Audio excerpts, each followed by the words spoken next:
La epístola del apóstol San Pablo a los Laodicenses. Capítulo 1. Pablo, un apóstol de Jesucristo por la voluntad y la gracia de Dios, y el hermano Timoteo. A la congregación santa de la Odisea, es decir, a todos los hermanos en Jesucristo en ella, y a los sabios en Dios, el Espíritu. La gracia esté con vosotros y la verdadera paz de Dios nuestro Padre, el Señor Jesucristo. Agradecemos, alabamos y glorificamos siempre a Dios, el Padre de nosotros, el Señor Jesucristo, y llevamos muchas preocupaciones por vosotros y oramos a Dios todo el tiempo por vosotros. Porque nosotros hemos oído a través del Espíritu del Señor y del hermano Epafras y a través de Ninfa, que vosotros habéis caído en muchos asuntos. Y os habéis elegido un obispo y un sacerdocio, y queréis hacer de Cristo un ídolo, y os habéis reservado una casa, un día y vestiduras adornadas. Así, como fue en parte entre los paganos y los judíos, cuando la circuncisión de la carne aún tenía algún valor ante Dios, la cual él había ordenado en los tiempos del padre Abraham como señal de la circuncisión verdadera del Espíritu, a través de Jesucristo en vosotros.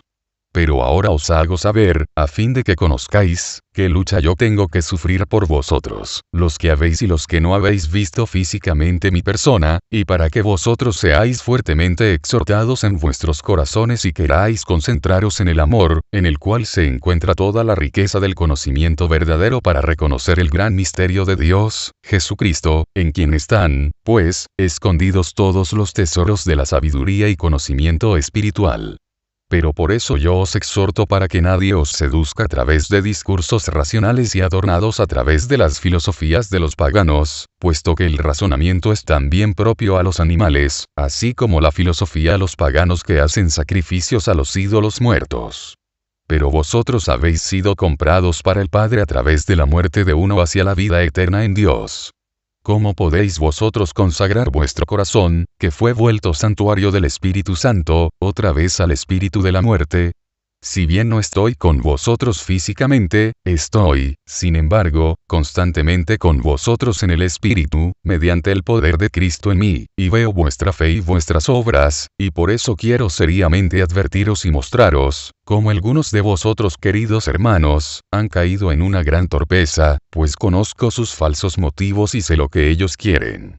Y si queréis mantener a Jesús el Cristo, tal como vosotros lo recibisteis y lo aprobasteis de mí, entonces debéis caminar según el Evangelio que os he predicado fielmente, y debéis establecer en el mismo, raíces seguras y seáis firmes en la fe, así, como yo os he enseñado a todos en el Espíritu de nuestro Señor Jesucristo, quien reina a la diestra del Padre por la eternidad. En la misma medida que vosotros queréis ser y queréis tener, os convertís en los adversarios de Cristo y su palabra. ¿Qué queréis entonces? ¿Queréis nuevamente volver a ser esclavos y siervos de la ley, tratados rígidamente por el pecado y por la muerte, después de haber sido liberados a través de Jesucristo? Escuchadme.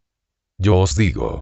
Mirad bien que no seáis engañados y despojados a través de vuestra sabiduría mundana y mediante la doctrina hueca de aquellos entre vosotros, que temen más a los romanos y a los judíos ciegos que al Señor de la gloria, que nos redimió, y a través del cual nosotros, el cielo y la tierra y todas las cosas, han sido hechas. Cuando estuve entre vosotros, me preguntaron vuestros sabios del mundo, ¿cuál es la diferencia entre Dios y Cristo? Y yo tomé la palabra y les dije, escuchad hermanos. Dios es uno y Cristo es uno, y si hay un solo Dios así solo hay un solo Cristo. ¿Qué diferencia debería haber entre Dios y Cristo? Dios es el amor. Cristo es la sabiduría en Dios o la luz, la verdad, el camino y la vida eterna. En Cristo reside toda la plenitud de la divinidad corporalmente, y nosotros somos perfectos en Él. Porque Él es el fundamento y la cabeza de toda gloria, de todo poder y fuerza, de toda autoridad en el mundo, y Rey de todos los reyes de la tierra. Pero si yo, Pablo, os he dicho esto en espíritu y toda verdad, ¿cómo os dejáis perturbar ahora por doctrina de hombres y leyes mundanas? Vosotros fuisteis circuncidados sin mano ni cuchillo mediante el Espíritu, en el momento que vosotros abandonasteis vuestra vida pecaminosa, que fue una raíz poderosa en vuestro cuerpo de carne, esto, fue una verdadera y viva circuncisión en Cristo. Porque vosotros fuisteis sepultados para el mundo con Cristo en vuestra carne pecaminosa mediante el bautismo del Espíritu, y habéis resucitado de nuevo por la gracia de Cristo, mediante la fe viva y el amor hacia Él. ¿Qué queréis entonces con la circuncisión antigua que ya dejó de ser? ¿Qué con la ceremonia que ya no tiene valor? Porque Cristo ya vino y resucitó y nosotros con Él. ¿Qué queréis entonces del sábado? Si es que Cristo obró en cada día y aún obra, y convirtió con esto cada día en un día del Señor y no celebró el sábado. Pero yo os conozco y por eso os digo. Cristo, como es Él, quiere ser pobre en el mundo. Pero vosotros queréis oro. Esto es el motivo por que vosotros queréis una casa, un día festivo y vestiduras adornadas. Vosotros decís que Dios, mediante Cristo, su Hijo, no abolió en ningún punto los preceptos de Moisés, sino más bien que los ha confirmado en la última cena. Y que por eso también la ceremonia de sacrificio debería existir. Pero yo, Pablo, apóstol del Señor, elegido por Dios y lleno del Santo Espíritu, ¿cómo es que el Espíritu nunca me ha indicado tales cosas, a pesar de que yo fui antes de mi llamado, un mayor apasionado sirviente y esclavo del templo, que lo que vosotros alguna vez fuisteis? Pero ahora yo quiero deciros. Cuando el Espíritu me despertó al viajar hacia Damasco para perseguir a la joven comunidad de Cristo, observé inicialmente, incluso durante mi ceguera, que el Señor quiere ser adorado en espíritu y en la verdad, pero nunca en una ceremonia. Porque Dios no encegueció a nadie antes de llamarlo para su servicio. Pero yo, primero tuve que enceguecer con el fin de perder todo en el mundo, antes de poder ser solo uno de sus esclavos más bajos. Pero ¿por qué tuve que enceguecer primero? Porque mi hombre interior estaba enterrado en la materia del servicio al templo, y para que éste pudiera ser retirado de ella. Y si el Señor me llamó sin ceremonias, incluso durante mi ceguera, ¿por qué, entonces, debería yo hacer una ceremonia de la cena del Señor? ¿O acaso no es así, como me enseña el Espíritu todo el tiempo? Quien tenga la luz en sus ojos, que mire las ceremonias del mundo y se entretenga en ellas. Pero para los ciegos, el mundo con sus ceremonias no existe más, como es con el antiguo servicio del templo y todas las vestimentas adornadas. Esto es una verdad eterna, que el Señor no me ha llamado para el establecimiento de nuevas ceremonias, sino para alzar los corazones, alrededor de los cuales el adversario ha forjado sus duras cadenas durante miles de años. Y para predicar a todos la libertad del espíritu, la tranquilidad del alma, y con esto destruir las duras bandas de la muerte para Cristo el Señor. Pero ¿de qué sirve a mí y a vosotros, mi doctrina? ¿Qué es el Evangelio de Dios, si es que vosotros queréis libremente dirigiros nuevamente a la muerte antigua? Por eso os pido, por el amor a vuestra vida eterna. Alejaos de todo aquello que trajo como una dura herencia, la esclavitud en Babel a todos los judíos. Mirad. Babel, la gran ramera del mundo, ha sido destruida por el Señor, porque ella dio la muerte a muchos pueblos. Pero, ¿qué ganaréis vosotros, si es que convertís la Odisea en una nueva Babel?